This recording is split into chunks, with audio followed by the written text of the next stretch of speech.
আসসালামু আলাইকুম। এসএসসি ও এইচএসসি সর্বশেষ আপডেট তথ্য নিয়ে চলে আসলাম। শিক্ষা মন্ত্রণালয় থেকে সর্বশেষ যে বিজ্ঞপ্তিটি প্রকাশ করেছে এই বিষয় নিয়ে কথা বলবো আমরা আজকের ভিডিওতে। ভিডিওটি সম্পূর্ণ দেখার চেষ্টা করো।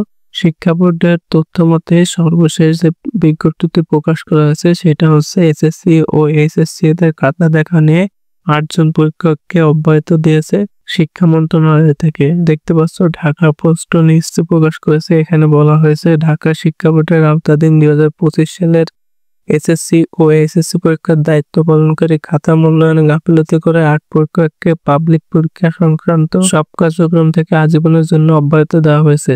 শনিবার বোর্ডের পরীক্ষা নিয়ন্ত্রক অধ্যাপক এস.এম. কামাল উদ্দিন হায়দারের সই করা এক আদেশে এই সিদ্ধান্ত জানানো হয়।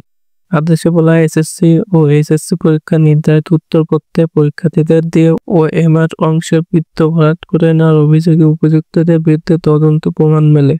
পরে বিষয়টি সামাজিক যোগাযোগ মাধ্যমে ছড়িয়ে পড়লে বোর্ড কর্তৃপক্ষ বিষয়টি আমলে নেয় এবং অভিযুক্ত পরীক্ষকদের কারণ দর্শানোর জন্য নোটিশ দেয়। জবাবে সংশ্লিষ্ট শিক্ষকরা দোষ স্বীকার করে ক্ষমা প্রার্থনা করেন। তিনি বলেন তদন্তের অভিযোগে সত্যতা পাওয়া গেলে সংশ্লিষ্ট পরীক্ষকদের বিরুদ্ধে ব্যবস্থা নেওয়া হবে। এতে বোর্ড সিদ্ধান্ত নেয় তাদের সবাইকে ভবিষ্যতে আর কোনো পাবলিক পরীক্ষার কার্যক্রমে সম্পৃক্ত করা হবে না। আজীবনের জন্য অব্যাহতি পাওয়া পরীক্ষকদের তালিকায় ৪ জন এসএসসি ও ৪ জন এইচএসসি পরীক্ষার সঙ্গে যুক্ত ছিল। এই ছিল আমাদের কাছে শিক্ষা মন্ত্রণালয় থেকে সর্বশেষ আপডেট। ভিডিওটি ভালো লাগলে অবশ্যই একটা লাইক দিবে এবং শিক্ষা সংক্রান্ত সকল তথ্য পেতে চ্যানেলটি সাবস্ক্রাইব করে রাখবে।